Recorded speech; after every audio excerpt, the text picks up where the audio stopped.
Welcome to iReady Part 2, After the Diagnostic. Today's objective is to understand the purpose and structure of key iReady reports so that teachers are prepared to interpret data and use it to inform instruction, grouping, and planning after the assessment is administered. For the Google Slides with clickable links, please pause the video and go to this site.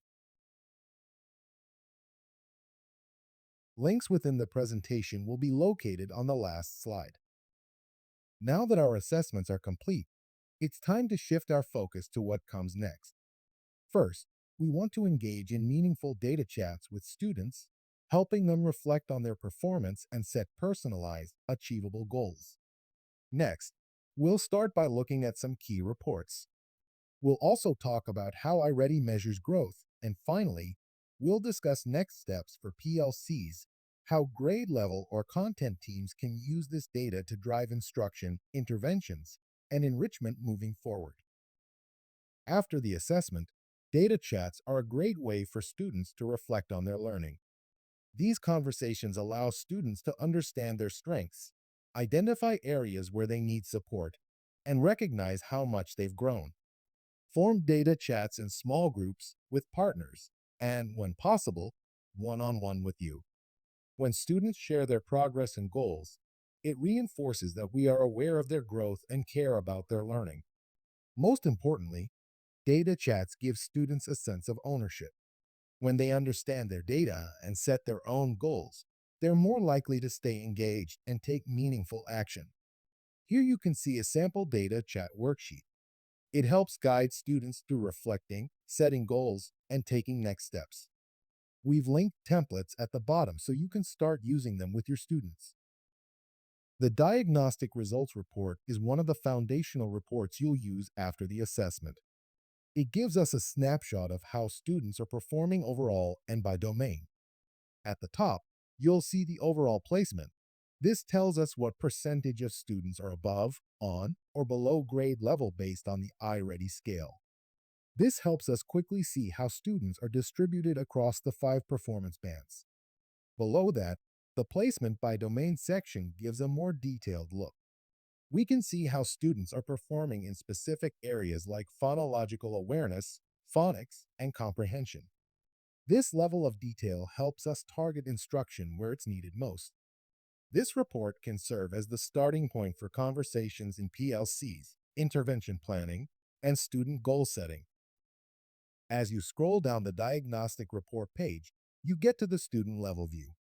You can filter the list by placement level to group students by readiness.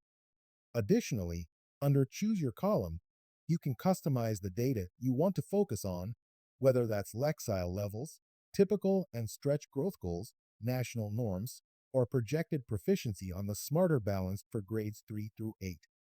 You can also sort columns to organize data by clicking on the up-down arrows in the headers, and clicking on a student's name, like Mickey Mouse here, will take you to their profile for even deeper insights. Pause and think about how the diagnostic results report might be useful in planning for your class or during PLC. From the diagnostic results report, I clicked on Mickey Mouse. It took me to the student profile report, which provides a deep dive into how Mickey is performing and progressing. On the left, you'll see the growth graph showing where the student started, their current score, and how it compares to typical growth and stretch growth goals. This visual helps you quickly see if the student is on track. On the right is the overall reading performance, broken down by domain, like phonics, comprehension, and vocabulary. This allows us to identify specific strengths and focus areas for instruction or intervention. As you scroll down further, this section of the student profile gives us even more insight. At the top, we see the national percentile rank, which help us understand how this student's reading level compares nationally, and the Lexile range, which helps identify books that are a good fit, challenging, but still accessible. Below that is the placement by domain summary. Here, we can pinpoint where the student is doing well and where they need support. For example, this student is doing well in phonics and high-frequency words, but has gaps in vocabulary and literature comprehension, which are impacting overall understanding.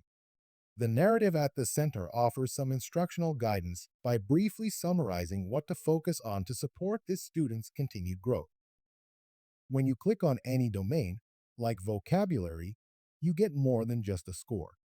On the left, you'll see what the student can do, highlighting their strengths. And on the right, you'll see next steps for instruction, which describe areas where the student needs support. Right below are tools for instruction, which are quick, skill-specific lessons that can be used right away.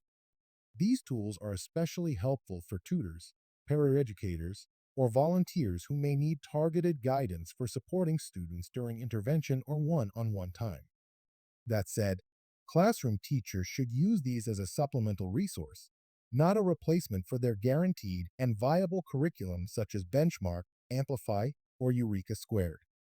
Those core programs offer more comprehensive and systematic lessons that are designed to build knowledge and support long-term learning.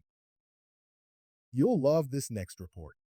It is the Instructional Groupings Report, which automatically sorts students into groups based on their diagnostic performance.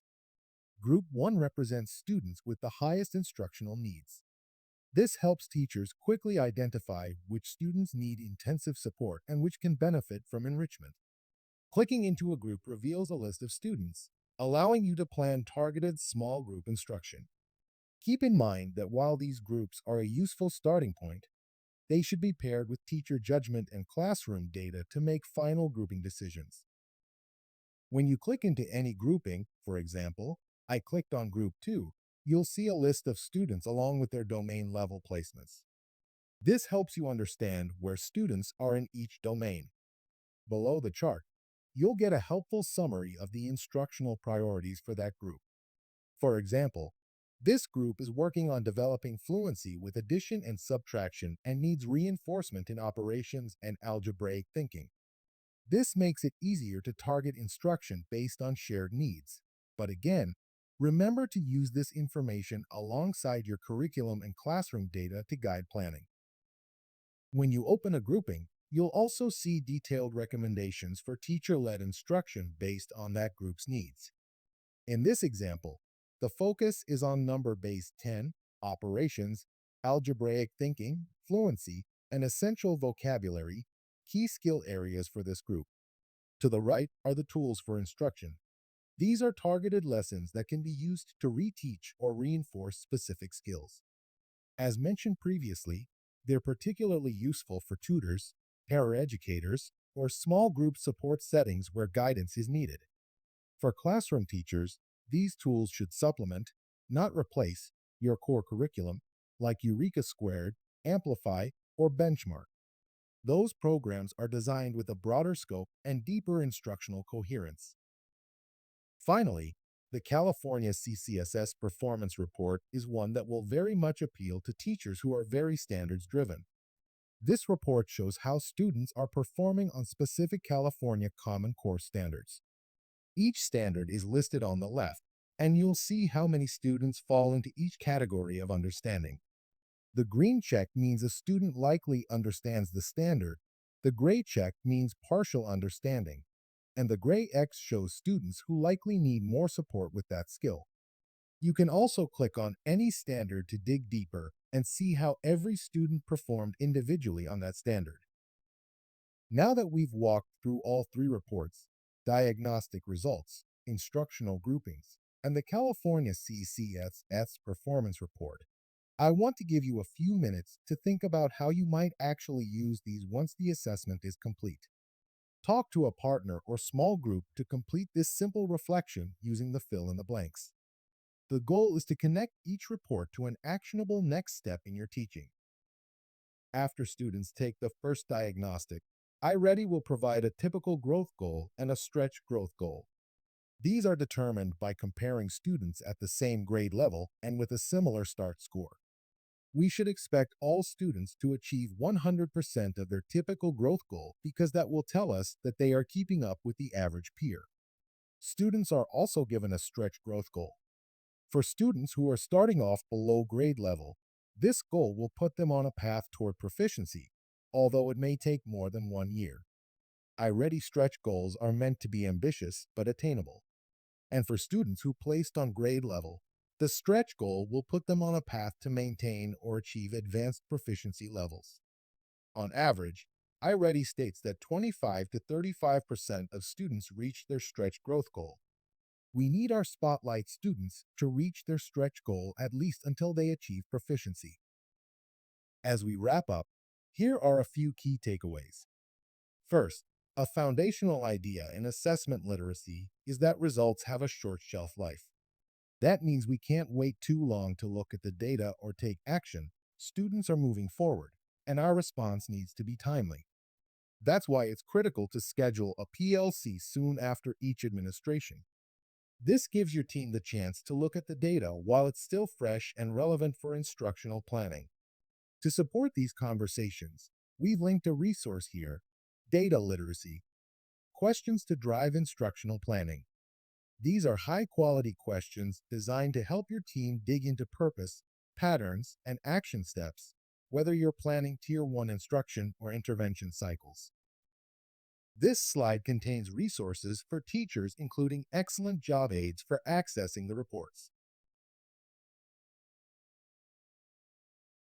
And this slide contains resources that administrators may find helpful.